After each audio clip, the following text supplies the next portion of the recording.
Hello everyone, Daria here, and today I have a special surprise for you. My friend Tanya from the Russian Speaker channel agreed to make a video special for you. It's gonna be a video about Russian winter clothes. And if you like Russian culture, Russian everyday life, Russia in general, be sure to subscribe to her channel. It's Russian Speaker. I will put the links below this video and in the comments. So, right now, welcome, Таня. Всем привет! Меня зовут Таня, я из России. И у нас, как вы видите, здесь очень холодно. Сейчас самый холодный период зимы. И мы тут все стараемся массово утеплиться, чтобы хоть как-то выжить в этой стране. Ну и, если повезет, дойти до работы. Поэтому я вам сейчас, у меня уже даже замерз рот, я вам сейчас покажу, как мы, русские, одеваемся зимой. Конечно, русские одеваются примерно так же, как люди других стран, где есть холодная зима. Однако есть несколько особенностей, привычек, можно сказать даже странностей, которые делают только русские. Например, русские любят шубы и дубленки. Конечно, в большинстве своем люди ходят в пуховиках, в таких пуховых куртках, но можно сказать, что большой процент в России людей, которые носят шубы. Для большинства русских, особенно тех, кто живет в северных регионах и в Сибири, шуба – это не предмет роскоши. Это одежда, теплая одежда, которая спасает тебя от лютых морозов. Видите, на мне это шапка, которая похожа на шапку-ушанку. Классическая шапка-ушанка, та, что с кокардой, военная, она, конечно, выглядит по-другому. А теперь опускайте ушки. Вот. Еще сзади отпустите, чтобы была шейка закрыта сзади.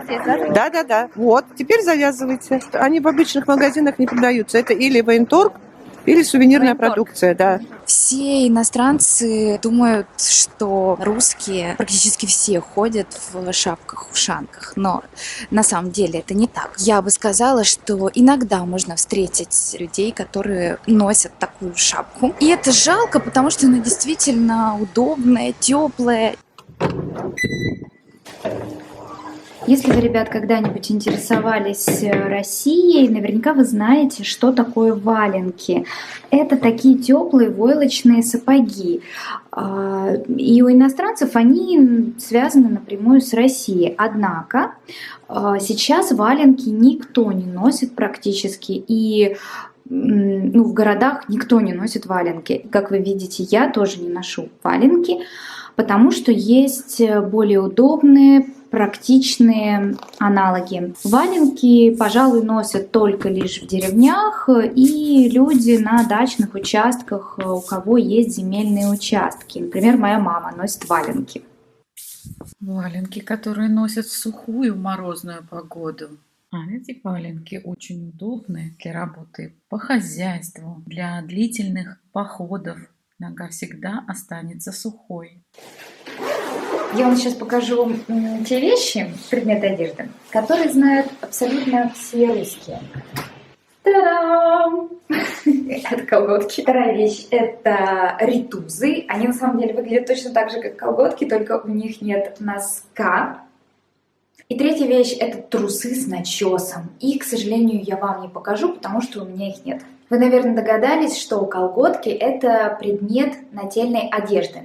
Их можно назвать нижним бельем, потому что их надевают на голое тело. Колготки немного похожи на термобелье, однако это не термобелье. Они не работают как термобелье, потому что они сделаны из совершенно другой ткани. Колготки появились в жизни русского человека задолго до появления правильного термобелья. Честно говоря, они до сих пор никуда не ушли.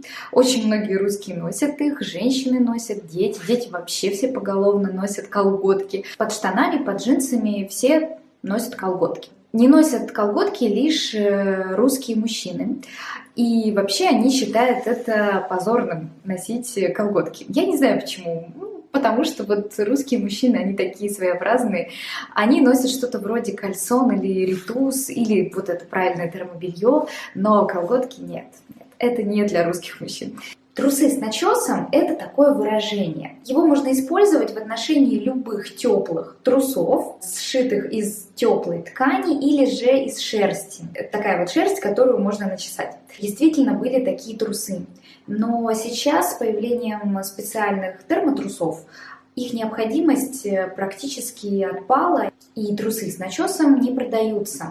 Во всяком случае, в большом количестве. А у вас трусы с начесом есть? Продаются? Как? Трусы с начесом? Нету таких? А что в основном покупают сейчас? Не знаю, Перчатки, да? Носки?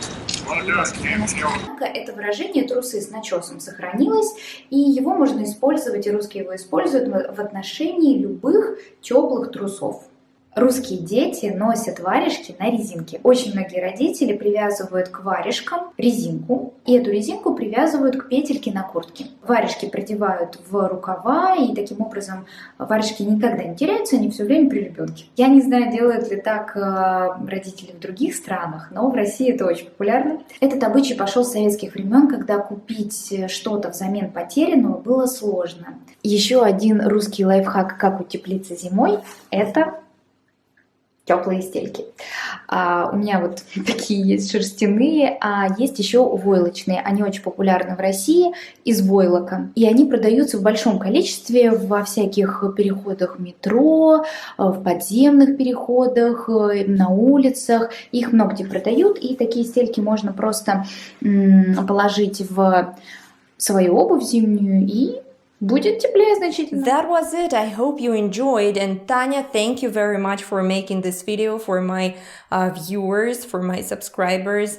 And guys, again, if you like Russia, if you are interested in our everyday life, if you want to practice your Russian listening skills, be sure to go to her channel because she just likes making videos and she does it amazingly. I highly recommend going there and checking the latest video out. So that's it for today. Thank you very much for watching and I hope to see you in the next video. Bye bye.